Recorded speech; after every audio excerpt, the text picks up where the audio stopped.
c'est Héloïse. On se retrouve dans un nouvel épisode de En Off, le podcast où on discute sans filtre et où on apprend des échecs pour rebondir plus fort. Prête à être inspirée ? C'est parti. Et aujourd'hui, je suis toute seule.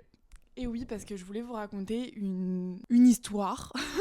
Ouais, c'est quelque chose qui m'est arrivé pendant la période de Eziol. Eziol qui a été, je le rappelle, ma première vraie société, puisque du coup c'était pas une activité où j'étais toute seule et ça engageait pas mal d'argent, un gros investissement, etc.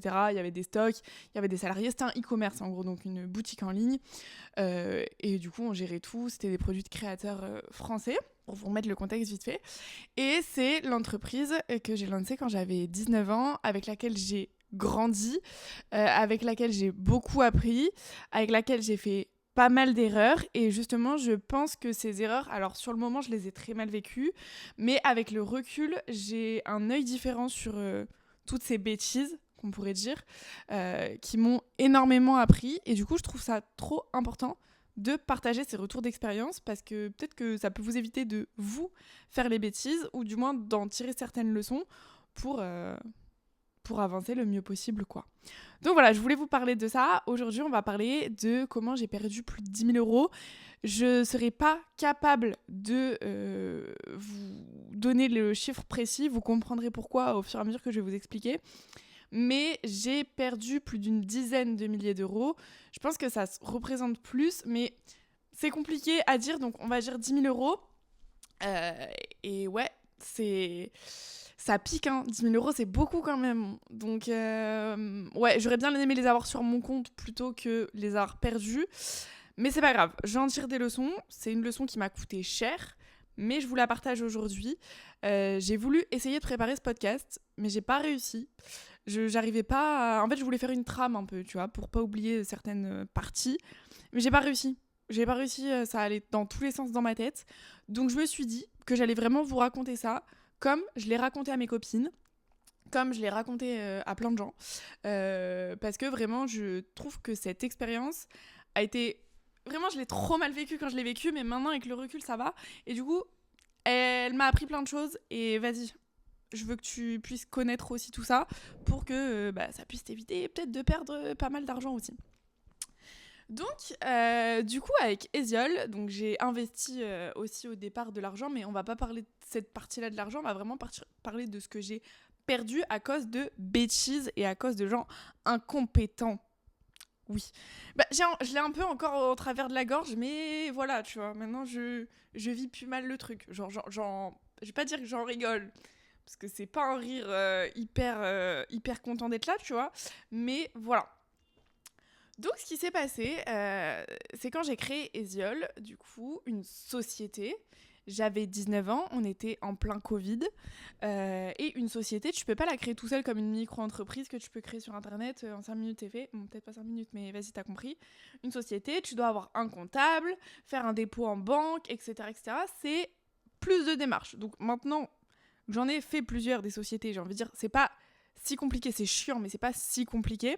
Mais la première fois, quand tu sais pas, que t'es complètement paumé, tu vois juste sur internet des infos qui sont aléatoires, tu te dis mais comment je le fais ? Et du coup, moi, mon réflexe quand j'étais du coup toute seule enfermée entre mes 4 murs de ma chambre et que je voulais créer ma boîte, ça a été de me dire, je vais regarder autour de moi s'il n'y a pas des gens qui sont comptables, banquiers et tout, qui pourraient m'aider un peu, tu vois, genre, ou me passer des contacts, ou voilà, essayer d'un peu avancer sur le sujet.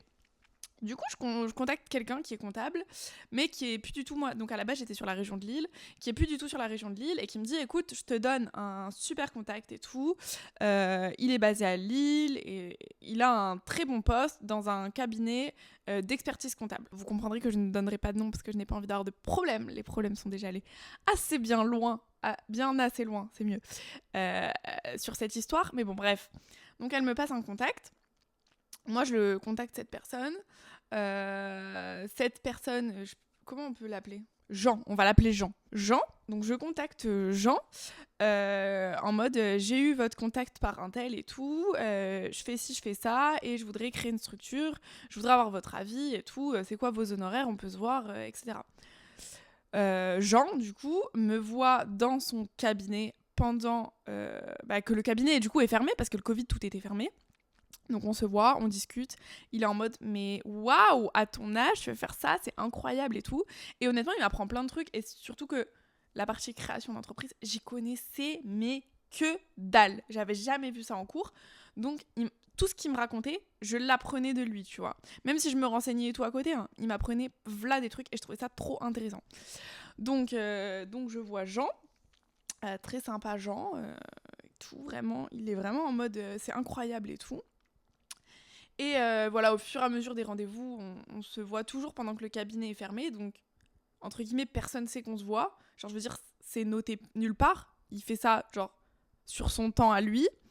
Et du coup, on regarde combien je dois investir et tout. Bref, il m'aide à faire mon prévisionnel, mon plan d'action, mon business plan, toutes ces choses-là.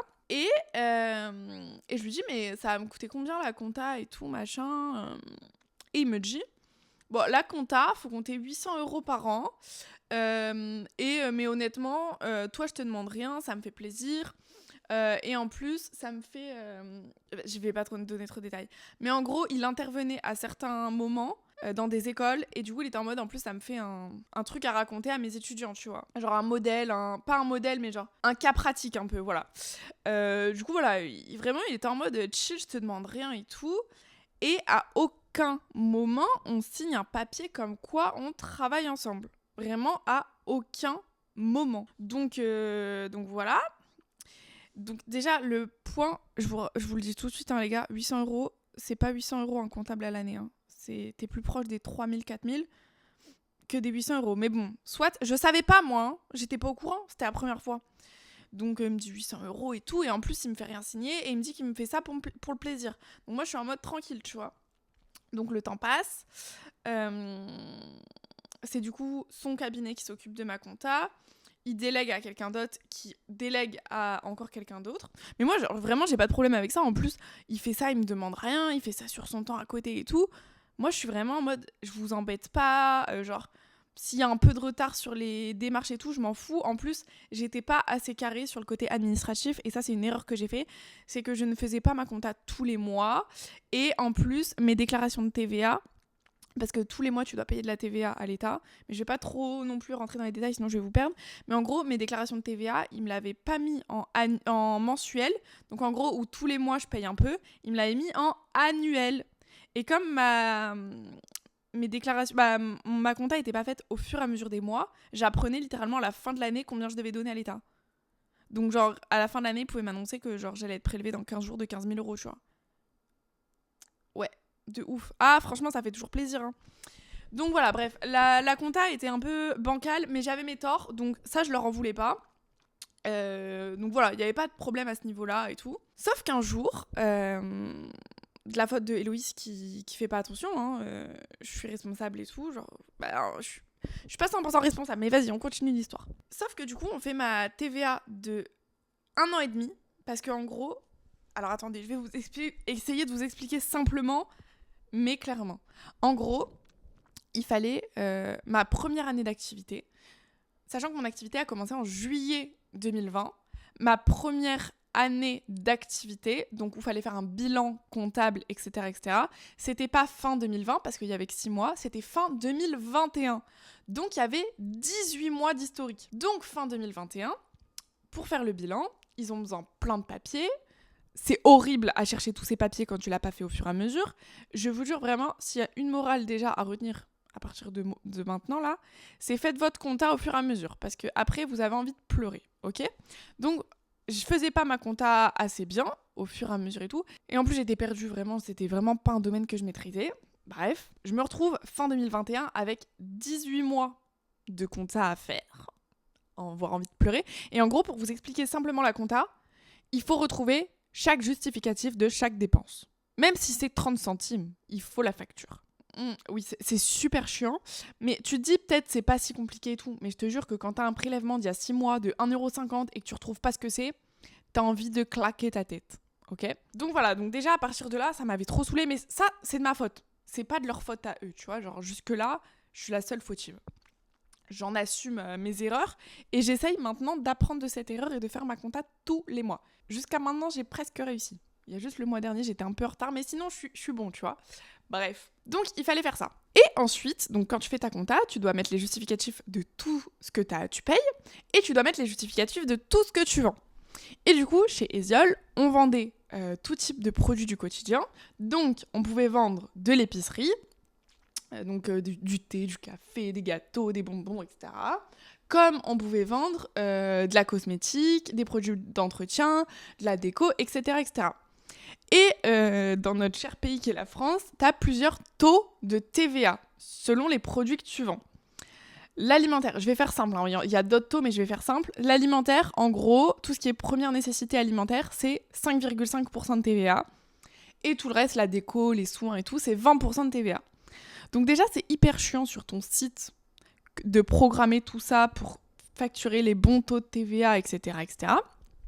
C'est une galère, mais tu vois, j'avais fait et tout.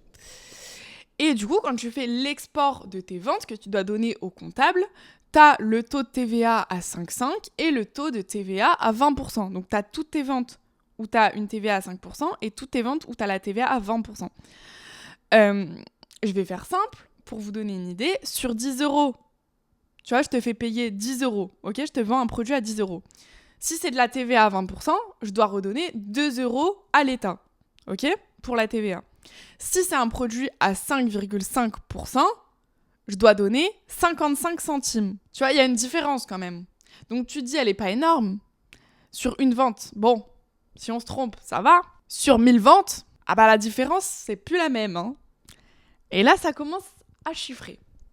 Et le problème est que ma compta a été faite en dernier délai pour la déposer sur le site des impôts et tout, tu vois. Ce beau site d'ailleurs, il est immonde ce site. Vraiment, je ne comprends pas comment on se croirait sur... Mais encore même MSN, à l'époque, c'était plus stylé que ça. Je vous jure, c'est une catastrophe. Mais ça, c'est un autre sujet. Bref. C'était le dernier moment. Bah, genre, vraiment, je crois, il restait genre 48 heures pour que le comptable, il dépose tout sur le site des impôts. Du coup, bah, il l'a fait, tu vois, mais il l'a fait vite. Mais du coup, moi, j'avais pas capté. J'ai capté après qu'il a pas mis les 2 taux de TVA. Il a mis comme si toutes mes ventes, c'était de la TVA à 20%. Ouais. Donc, du coup, en fait, j'ai encaissé moins de TVA que ce que j'ai redonné à l'État. Déjà que je donne mes reins à l'État, j'étais super contente. Mais ça, je m'en suis rendu compte après, en fait. Et ça se joue, je crois que ça se chiffrait entre 7 et 10 000 € de différence. Ouais, super. Donc déjà là, tu vois, là, j'ai perdu un bon petit paquet. Mais c'est pas tout. Sinon, c'était trop simple, tu vois. Donc déjà là, je perds un petit paquet. Je suis en mode, je suis pas très contente, tu vois. Et ce qui se passe, c'est qu'un jour, je finis par recevoir une facture de ce comptable qui m'envoie, je sais même plus le montant de la facture. C'était 3 ou 4 000 € la facture. Je peux vous dire que quand j'ai vu la facture, j'ai bégayé. J'ai bégayé longtemps parce que vous vous souvenez, il m'avait dit 800 et il m'avait dit qu'il me demandait rien. Il n'y avait pas eu d'autres échanges entre deux. Genre, il n'y avait pas eu de devis, il n'y avait rien eu du tout. Et alors là, tenez-vous prêts parce que ça va être le cirque. Hein. Là, on rentre dans l'épisode. Mais vous m'avez pris pour un dindon ou quoi ? Bref. En gros, ce qui se passe, lunaire. Donc je reçois la facture et je suis en mode, c'est pas possible. Il y a une erreur, genre. Je suis pas d'accord. En plus, vous vous êtes planté sur ma déclaration de TVA et tout. Je suis pas trop d'accord, tu vois. Et entre deux, je pense qu'il y avait des déclarations qu'ils avaient fait en retard et tout, donc j'avais eu des majorations, mais ils avaient un peu géré, tu vois. Ça, bref, on n'y tient pas rigueur. On oublie ce passage, c'est pas grave. Mais bref, moi, je suis là devant la facture et... Mais vraiment, je me souviens, j'étais là en mode, mais c'est quoi ce bordel ? Genre là, les gars, vous me demandez 4 000 € comme ça, tombé du ciel, 3 000, 4 000, je sais plus et j'ai même plus envie de savoir. Mais vous voyez, on parle pas des petits montants, genre tu reçois une facture de 300 €. Non, il y a un zéro en plus. Donc je suis là, j'envoie un petit mail en mode hey. Il y a une erreur là, non ? Parce qu'on n'a jamais parlé de ça.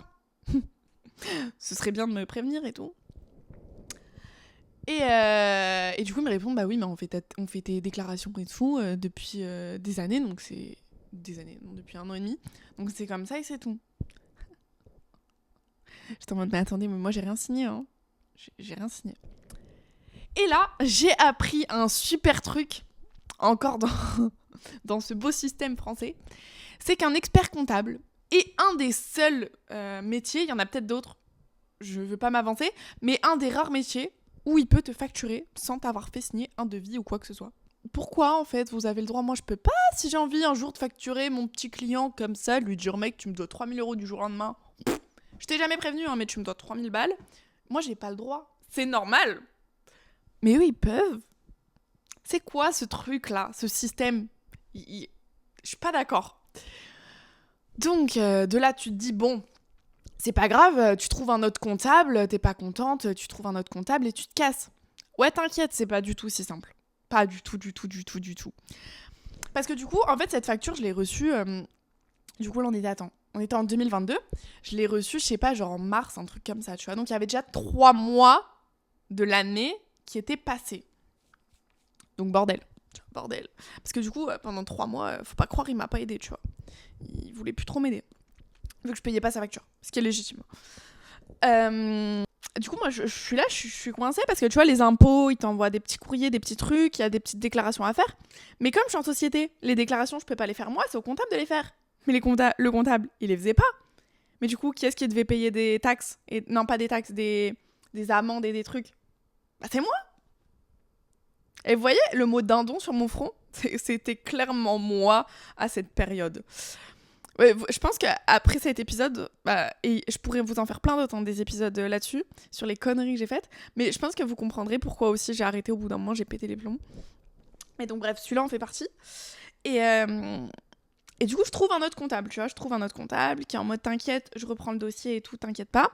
Sauf que déontologiquement, un nouveau comptable est obligé donc de récupérer ton dossier. Et pour récupérer ton dossier, il doit contacter l'autre comptable pour qu'il lui donne. Bah, c'est ce qu'il a fait, sauf que du coup, mon ancien comptable, Jean, là, super Jean, il a dit bah non, en fait, tant qu'elle paye pas, le dossier, je vous le donne pas. Tu fais quoi quand c'est comme ça? T'es là, t'as Jean qui veut pas donner ton dossier de comptable, t'as les impôts qui t'envoient des amendes parce que du coup, tes déclarations sont pas faites. Jean veut une facture de 3 000 € tombée du ciel, et ton nouveau comptable veut t'aider mais il peut pas parce que du coup il a rien. Bah à ce moment-là, j'avais mes yeux pour pleurer, je vais pas vous mentir que j'ai beaucoup pleuré, je suis devenue un peu folle, des bonnes crises d'angoisse, tout ça. Merci Jean pour cette expérience que je ne veux pas réitérer. Et du coup à ce moment-là, on se laisse pas faire. Bah oui parce que non mais moi alors autant vous dire, autant je suis une bonne poire, hein, autant tu me prends pas pour un dindon aussi facilement. Hein.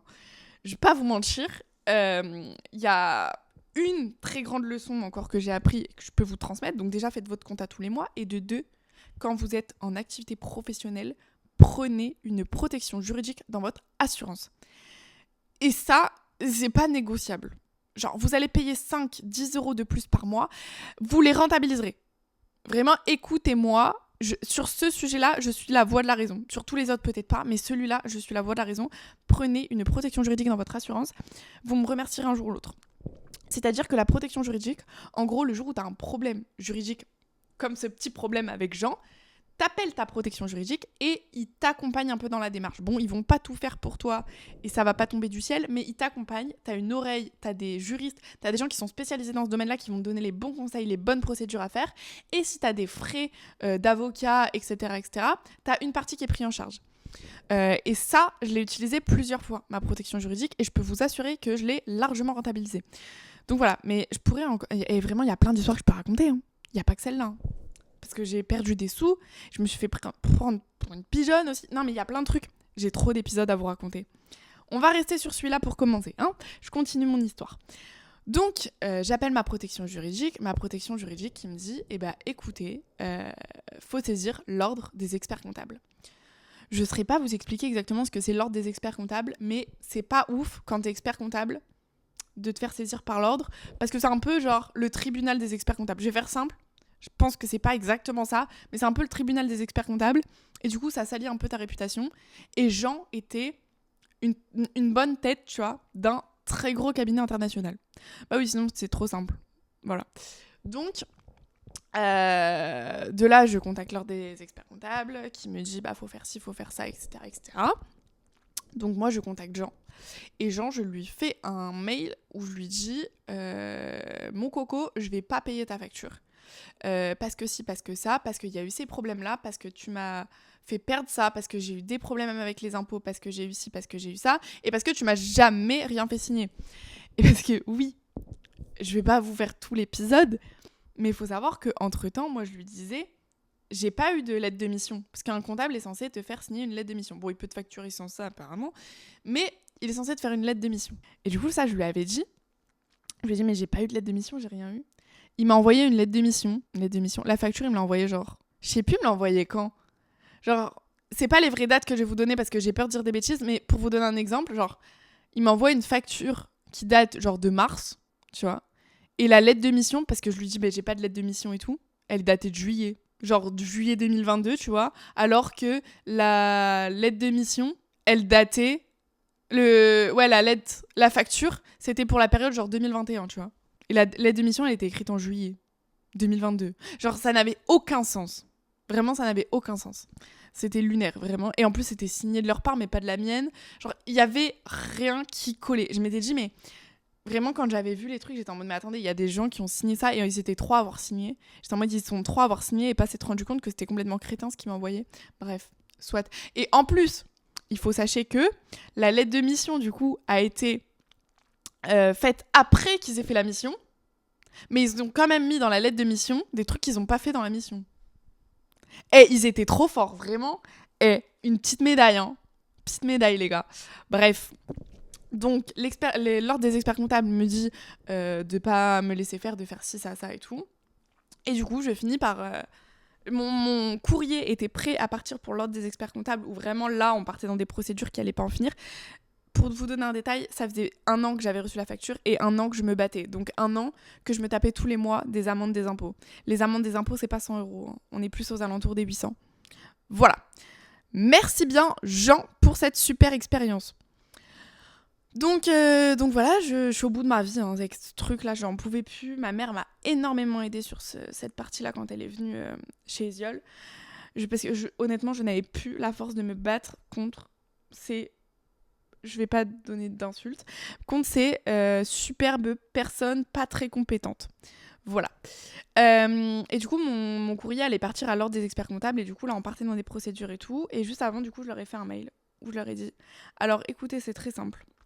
Je leur ai fait je leur ai fait une lettre avec accusé de réception. Je me souviens. Lettre recommandée avec accusé de réception. Quand tu commences à faire des trucs comme ça devient sérieux. Et où j'avais dit, alors écoutez, c'est très simple. Vous m'avez envoyé une facture qui date de telle date. Alors que je n'avais pas eu de lettre de mission. La lettre de mission, elle date de telle date et vous me l'avez envoyée à telle date. Dans la lettre de mission, vous dites faire si ça n'a pas été fait. De plus, sur ma déclaration TVA de telle date, vous vous êtes trompé de autant sur ci, sur ça et tout. Donc, je vous demande de me trouver une solution sous, je sais plus, je crois que c'était 15 jours. Bref, c'était vraiment fait juridiquement, cette lettre. Hein. C'est pas moi qui l'avais écrite comme j'avais envie. On avait vraiment une lettre d'un comptable, non pas d'un comptable, d'un juriste ou d'un avocat, bref, de ma protection juridique, plus l'ordre des experts comptables, bref, tout le monde m'avait donné les trucs à faire. Et du coup, j'ai dit, vous avez autant de jours pour trouver une solution, sinon le dossier part à l'ordre des experts comptables. Et n'est-il pas magique que j'ai reçu un petit coup de téléphone ? Je me souviens, j'étais à l'étranger, et du coup, ça faisait plus d'1 an que j'avais reçu la facture à cette époque-là. Il m'appelle, j'étais à l'étranger, j'ai dit, je ne réponds pas. J'étais en vacances en plus, j'essayais de décompresser parce que j'étais au bout de ma vie. J'étais avec toute ma bif. J'ai dit, je ne réponds pas parce qu'en plus, il va juste me mettre face au truc. Et genre, qu'est-ce qu'il va me dire et tout, je n'aurai pas de preuves. Je ne voulais pas passer à l'oral parce que jusqu'à maintenant, tous nos échanges étaient à l'oral. Je n'avais aucune trace écrite de son truc en mode je te facture pas, etc. Parce que tout s'était fait à l'oral en fait. Et du coup, il me laisse un message vocal. Même pas lui, hein. C'est pas Jean, je n'ai jamais eu de contact avec lui. C'était ses collègues qui me parlaient, genre. Il a pas trop assumé, Jean. Hein. Et du coup, ses collègues, un de ses collègues m'appelle et me dit, écoutez, on va trouver une solution. Vous êtes prête à payer combien pour clôturer cette histoire et que on vous envoie votre dossier et qu'on passe à autre chose, quoi. Du coup, j'ai dit, 800 € les gars. Hein. Genre, vraiment, c'est le prix que vous m'aviez dit, donc je payerai pas plus que ça, quoi. J'ai fait preuve de bonne volonté quand même de payer 800 € alors qu'il m'avait fait perdre beaucoup d'argent. Donc voilà, donc j'ai payé 800 €. J'ai récupéré mon dossier. Mon nouveau comptable a dû récupérer 1 an de compta en retard. Du coup, j'ai payé aussi un comptable pour... bref. Voilà, je vous ai dit 10 000 au début du podcast. On est à plus que ça. On est à beaucoup plus que ça. Mais voilà, je n'ai pas le chiffre exact. Et j'ai pas forcément envie de savoir, tu vois. J'ai pas forcément envie de calculer. Donc voilà, comment cette aventure avec mon comptable m'a fait perdre plus de 10 000 balles. Ça pique, hein. Et j'ai d'autres histoires que je vous raconterai. Vous me direz si ça vous intéresse. Parce que j'ai aussi eu des petits problèmes avec un logisticien. J'ai aussi eu... on m'a volé ma charte graphique. Et mon concept et tout, quoi. Donc voilà, j'ai plein de petites histoires comme ça qui me sont arrivées avec Eziol, où je trouve que c'est cool d'en parler. Parce que sur le moment, j'ai pleuré. J'étais au bout de ma vie. Je ne respirais plus. Je faisais des crises d'angoisse.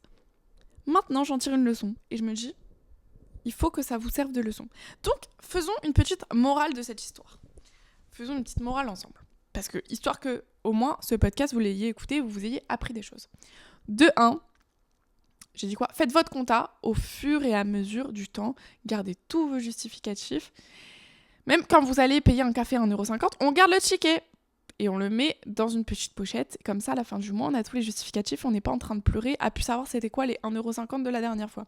Bon, un café à 1,50 €, c'est plus trop vrai, mais bref, t'as compris, c'est l'exemple. Donc déjà, on fait sa compta au fur et à mesure des mois. On me remerciera plus tard. De 2, on prend une protection juridique. Ce n'est pas négociable. Je n'accepterai pas une négociation sur ce point-là. On prend une protection juridique. On me remerciera un jour ou l'autre. Parce que dans les 2 autres histoires que je peux vous raconter, là, que je vous ai dit, avec le logisticien et avec la charte graphique, j'ai aussi utilisé la protection juridique. Donc, très utile. Et je suis sûre que je l'ai utilisé pour d'autres choses aussi. Bref, soit. 3e point, on veut des preuves écrites. C'est bien, on parle à l'oral, on discute en face à face. On veut des preuves écrites. Ce que j'aurais dû faire, du coup, à ce moment-là, avec mon retour d'histoire, là, c'est que j'aurais dû lui dire, à la fin du rendez-vous, il me disait qu'il ne me demandait rien. Et qu'il me demandait rien et qu'il faisait ça par plaisir et qu'un comptable, ça coûtait 800 €. J'aurais dû, du coup, lui faire un mail où lui dire merci pour notre échange.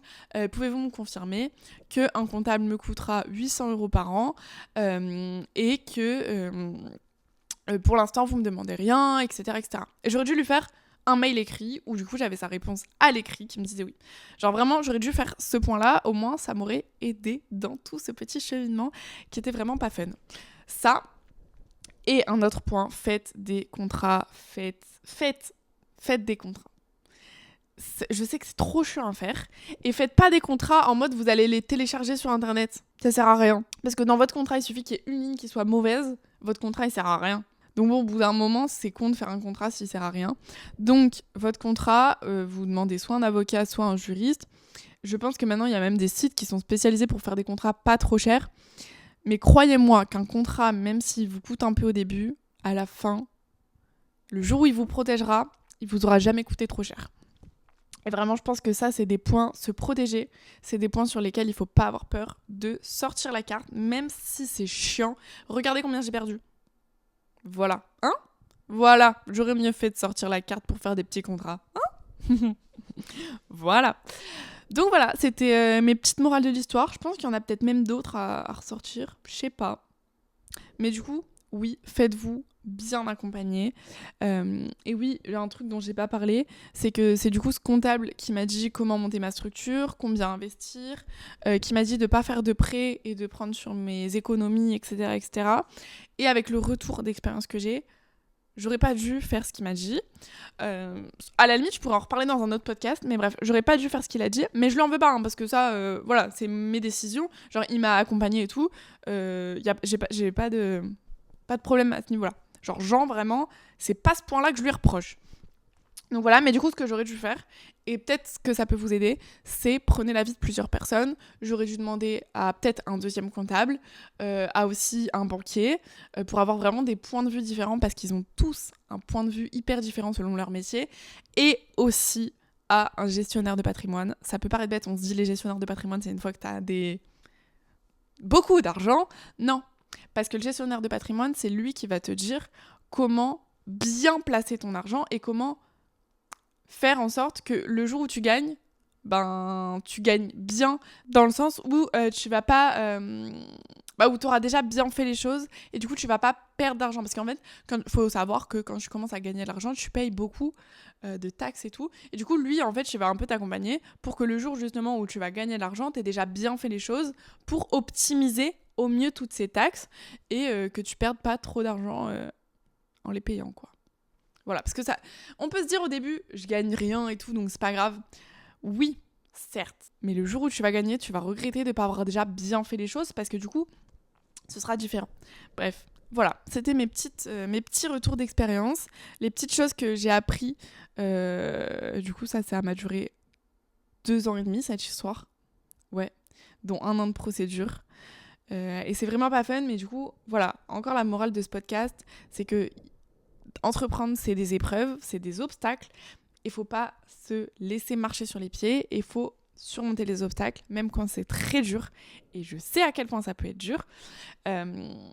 Battez-vous et croyez en vous. Vous laissez pas faire. Et voilà. Et maintenant, voilà, cette expérience, vous voyez, je vais pas dire que je la vis bien, mais voilà, j'arrive à en parler hyper librement. Donc voilà. Si j'ai pu surmonter ça. Et c'est des fois il y a des périodes compliquées et je me dis, j'ai surmonté ça, je pense que je peux surmonter ce qui se passe maintenant, tu vois. Donc voilà. Bref, prenez soin de vous. Si vous voulez vous lancer, lancez-vous. N'ayez pas peur. Et on se retrouve la semaine prochaine, dimanche 10h, pour un nouvel épisode. Et dites-moi si vous voulez, sur les réseaux, faites-moi des petits retours. Si vous voulez des épisodes où je parle encore toute seule d'autres expériences qui me sont arrivées chez Eziol et un peu les leçons que j'en tire, parce qu'il s'est passé beaucoup de choses. Bisous les copains!